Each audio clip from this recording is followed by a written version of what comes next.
Isa na naman po ang bagong araw dito sa aming farm.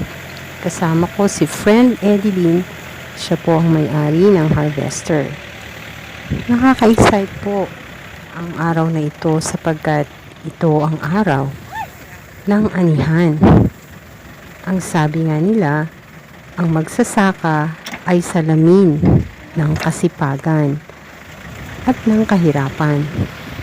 Sa isang papaunlad pa lamang na bansa tulad ng Pilipinas, kung tatamad-tamad ka raw, ay baka mahuli at maghirap ka. Paano naman ang ating mga magsasaka?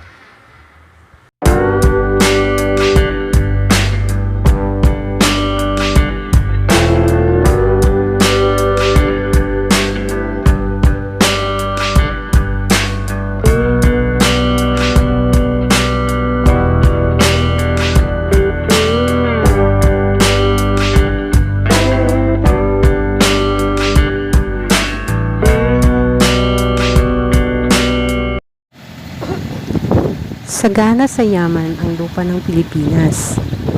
Ang sektor ng pagsasaka ang sumusustina sa pagkain ng malaking populasyon ng bansa. Mabubungkal ang katotohanan kung sino pa ang nagtatanim ng ating makakain ay sila pa ang kadalasang nakabaon sa kahirapan. Masasabi kong hindi biro ang magsaka. Ang yumuko maghapon, ang magbanat ng buto, ang umasa sa ulan, habang natutuyot ang bulsa sa kakapatubig. Sobrang mahal na ng krudo, habang wala nang masalok na salapi dahil na ipambayad na ang kita sa mga utang sa ospital noong nagkasakit ang isang pamilya at sa paaralan. Ang maging salamin ng kasipagan, ngunit sa huli ay salamin pa rin ng kahirapan.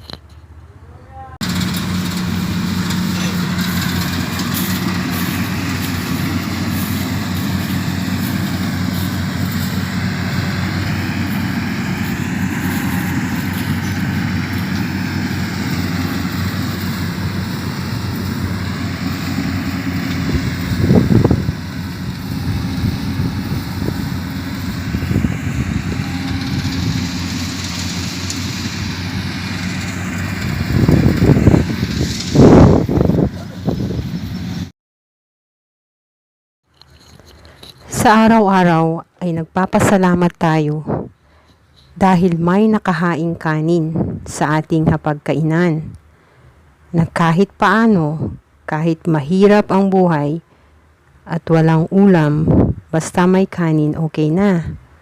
Pero sana naman ipanalangin natin na ang may kagagawan kung bakit may nakahain sa ating hapag ay sana nasa mabuting kalagayan at laging may magandang kalusugan. Sapagkat sila ay hindi magawang magpahinga sa tuwing nagsisimula ang pagsasaka. Simula sa paghahanda ng punla hanggang sa pag-aararo ng palayan.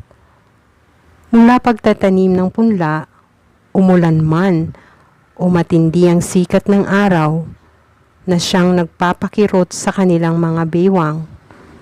Pag-aalaga hanggang sa lumago ang punla at maging palay. At ang pinakamahalaga sa lahat ay ang pag-aani ng palay na magiging bigas at magiging parte ng inyong hapag kalaunan.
malimit nating hindi maunawaan ang kalagahan ng kanilang paghihirap na sa likod nito'y napakalaking kontribusyon sa ating bansa.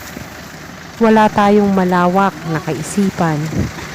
Lagi nating minamaliit ang kanilang ginagawa at ang masaklap, kinukonsiderang isa sa pinakamababang level sa pagtatrabaho ang pagsasaka. Hindi man lang natin mailagay sa ating mga isip ano kaya ang magiging larawan ng bansang ito kung wala sila.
Huwag nating kalilimutan, lagi nating ilagay sa ating kaisipan na ang pagbibigay halaga ay napakalaking bagay upang sila ay hindi mapapagod na magbahagi ng mga produktong agrikultura at higit sa lahat ang buhay.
Dismayado ang mga maliliit na magsasaka o may-ari ng mga maliliit na lupang sakahan sa murang presyo ng palay.